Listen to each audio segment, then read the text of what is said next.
Together we represent the University of Wisconsin-Madison Water Environment Federation Student Chapter. We'd like to thank you all for being here and do a special thank you to the judges for donating your time to make this competition really valuable for the students.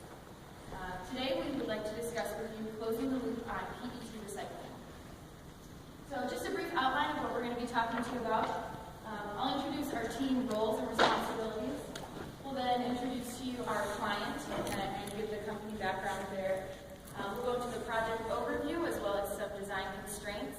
My teammates will then introduce our design alternatives and we'll wrap it up with the final design recommendation. So again, my name is Sally Shoemaker, and on this team I acted as civil engineer and project manager. Good morning, everybody. My name is Antonio Garcia, and I'm a sustainability engineer on the project team. I'm Ben Culchin. I was a chemical process engineer on the project. I'm Dan Schwartz. I acted as the environmental engineer for the project. So the company we worked with for this project is Playcon Corporation, located just outside of Madison in Fitchburg, Wisconsin. For over 45 years, Playcon has been a national leader in the design and manufacturing of innovative custom and stock thermoform packaging, as well as a premium recycled PET flake and extruded rolled stock material, all of which are used in the medical, food, and retail markets. Continuously setting the bar in custom thermoform packaging, as well as environmentally conscious material solutions, Playcon has taken the next step towards sustainability in committing to reduce plastic waste to landfill by creating their products from the materials that we recycle. In 2011, Playcon created their EcoStar Plastics division. This division is responsible for purchasing bales of mixed plastics and bottles, breaking them down and sorting them at the facility based on weight and material type, sending these materials through multiple washing steps to minimize impurities in the final PET flake product. This allows Playcon to create 100% post-consumer thermoform packaging. And since this division has been in place, over 1 billion bottles have been diverted from the landfill. Now, a big negative in this process is the multiple washing steps create quite heavy waste streams. Playcon recently set a goal to have zero waste to landfill. So this defines our project. We've accepted the challenge as a team to find a way to reduce or eliminate the waste streams produced in the washing cycles. Looking at the current processes, there are two main waste streams from the washing cycles. One consists of a plastic and paper solids, mostly labels, bottle labels, glue, the little O-rings that come on the tops of bottles. And the other consists of a wastewater.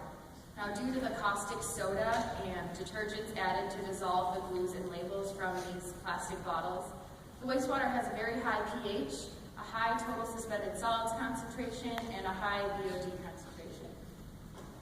Currently, Playcon simply pH adjusts their wastewater on site before discharging it to the City of Fitchburg sewer, where it is then carried to the Madison Metropolitan Sewerage District, where it is treated and eventually discharged.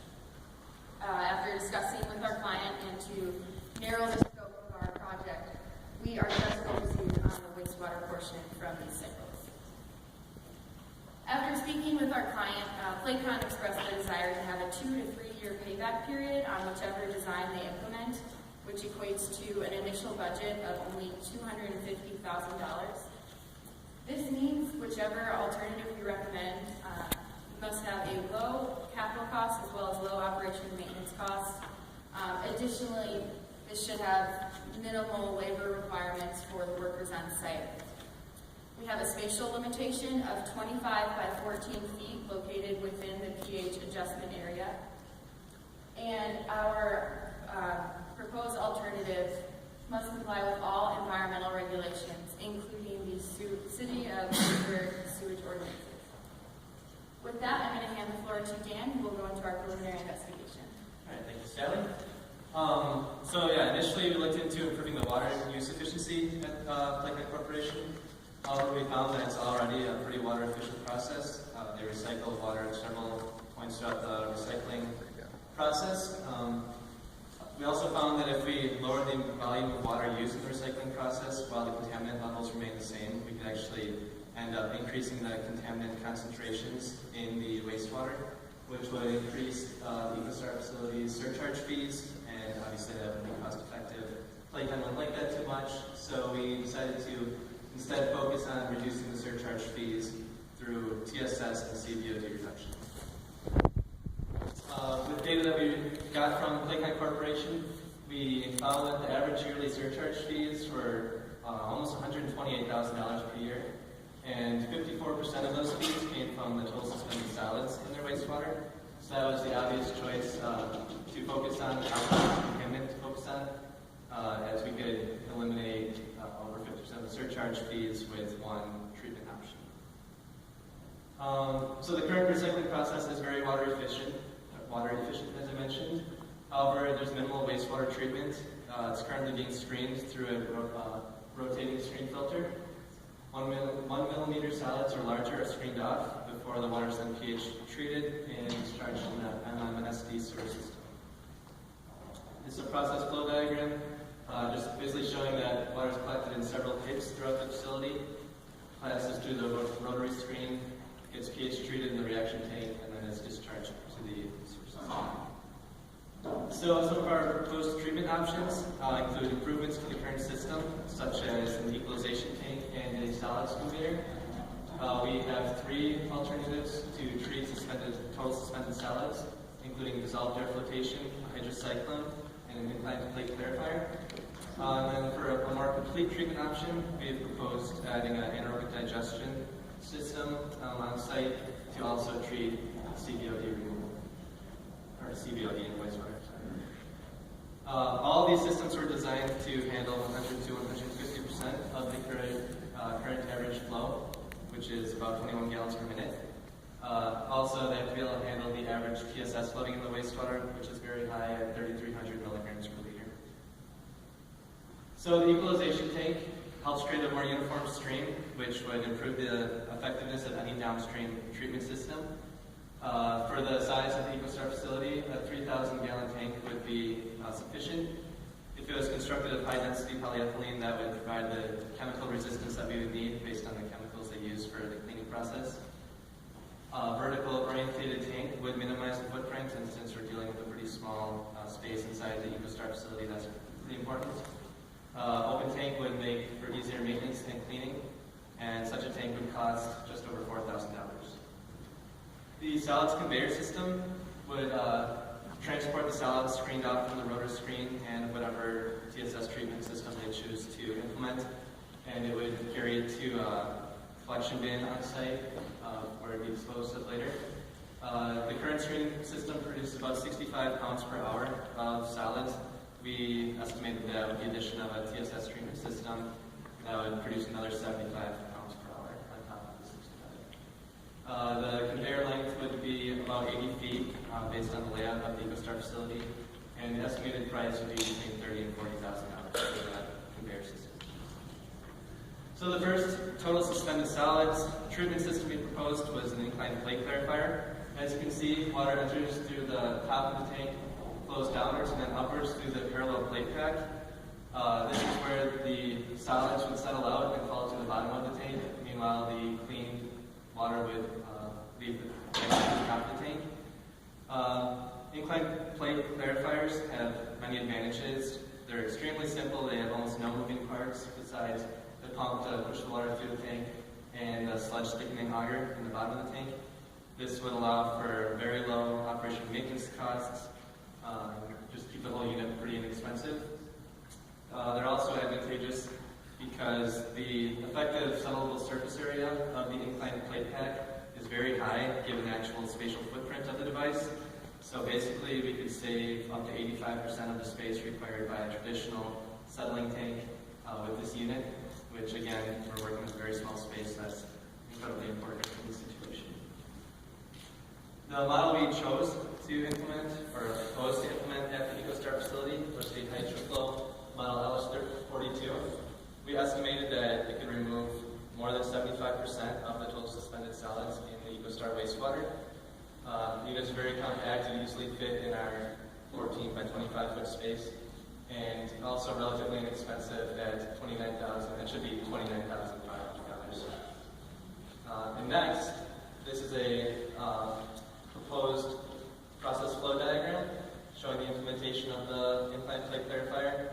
Water would still pass through the existing rotary screen, then it would flow to the equalization tank before being pH treated, and from the pH tank, it would be pumped through the clarifier, and the cleaner water would then be discharged to the sewer with lower surcharge fees. Next, Ben will continue on with more TSS treatment systems. Thank you. The next option we looked at was a hydrocyclone. It's a fairly easy system. What you do is you take a high velocity water and send it into the unit, where the centrifugal force forces higher density particles to the outside, where they can fall down and collect in a hopper, and then your more clean water can send out the top of the unit.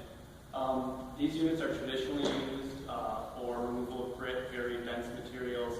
So that was one consideration we had to take when looking at it for a paper plastic mix coming out of our wastewater. The unit we looked at was the valve and filter port VHS-40. Based on settling tests that we conducted in the laboratory, we did see very fast settling, and we actually predicted, based on the specific gravity of the solid materials that we were collecting, that we could see between 40 and 60% removal of the total suspended solids.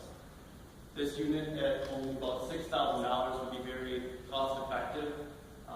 That's just the hydrocyclone, and the hydrocyclone was very small at under 3 feet and only 1 foot in diameter. In the process, the system would be set up very much like we saw with the well clarifier, where it runs through the equalization tank, reaction tank.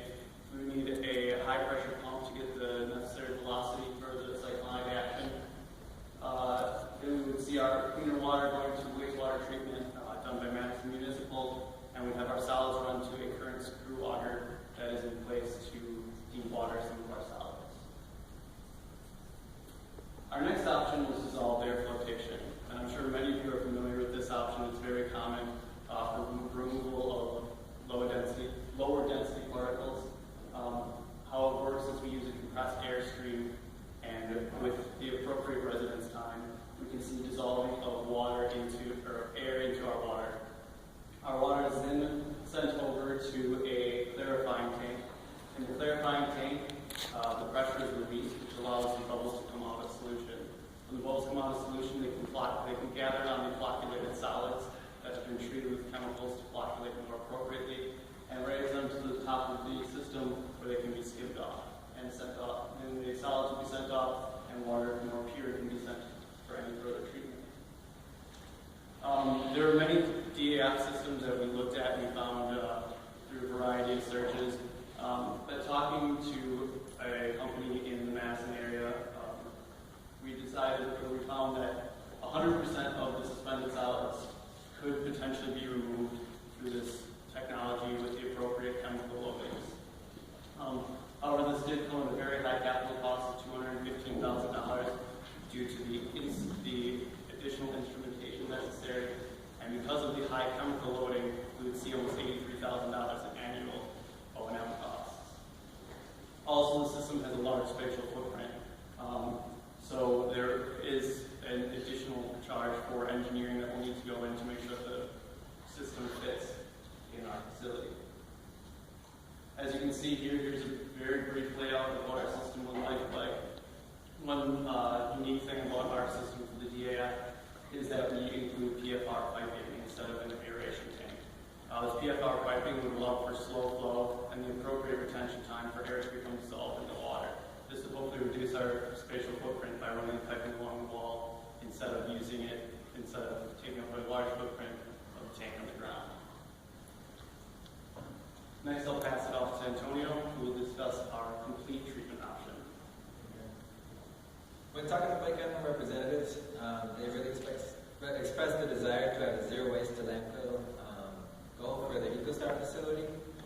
So we decided to look into this avenue, even though it might not meet our specific project constraints, and give them an idea for the future, and for innovative solutions that might be able to address this wastewater issue in the facility.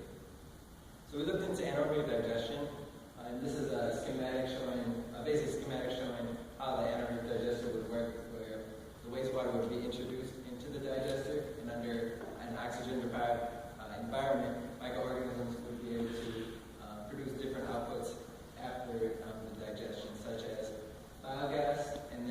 stabilized sludge that can be further separated into water and biosolids.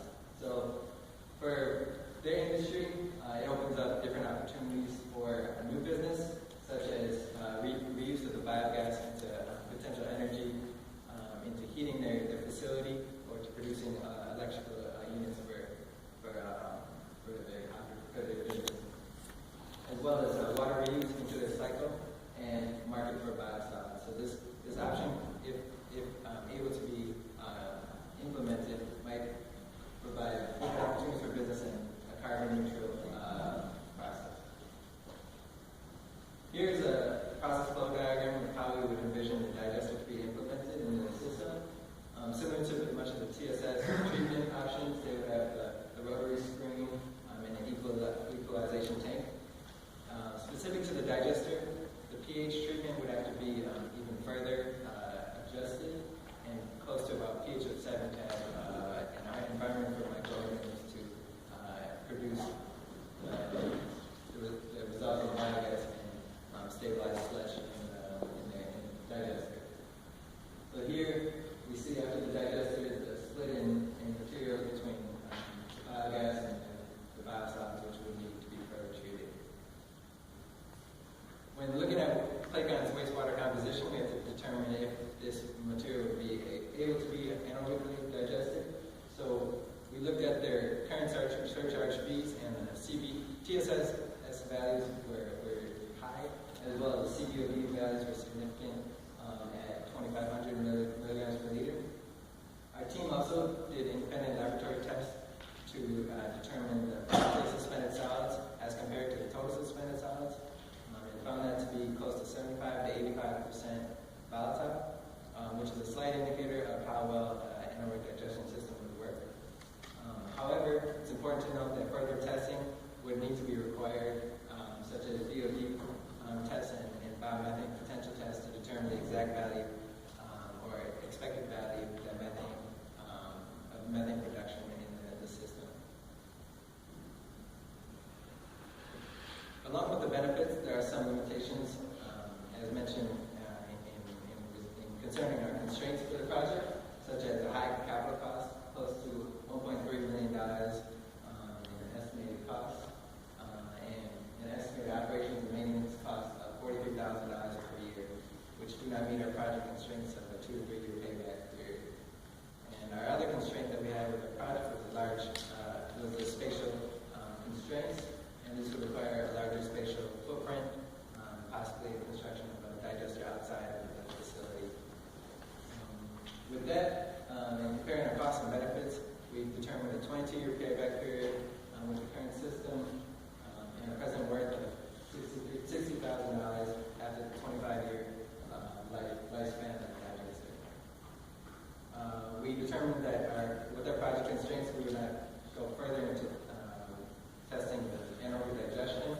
However, suggested to Claycon Corporation that there could be possible funds through grants that can reduce the capital costs and provide a payback period that might be beneficial for a long-term investment in Claycon Corporation and provide an opportunity for businesses such as Claycon and their EcoSart facility to further treat waste in the recycling processes. With that, I'd like to pass it on to Sally, who would conclude our results. Thank you, Johnny. So to appropriately recommend a design alternative to Claycon, a decision matrix was constructed, comparing on 4 alternatives based on the 6 most important factors Claycon expressed, using a 1 to 5 scale, with 1 indicating a least desirable trait and 5 indicating a very desirable trait. With that, our team recommends that Claycon move forward with the incline plate clarifier. This has a low capital cost as well as low operation and maintenance costs. It fits within our spatial footprint, and it has very minimal maintenance required for operation. We would also recommend that an equalization basin be put in place to equalize our flow to improve efficiency with downstream processes. If Claycon is interested in investing in a long-term, more sustainable solution, we recommend that they move forward with research for the anaerobic digester. Though it has a high initial cost, there could be payoffs with the potential for alternative sources of revenue in the future. With that, we would like to thank you for listening and open up the floor to any questions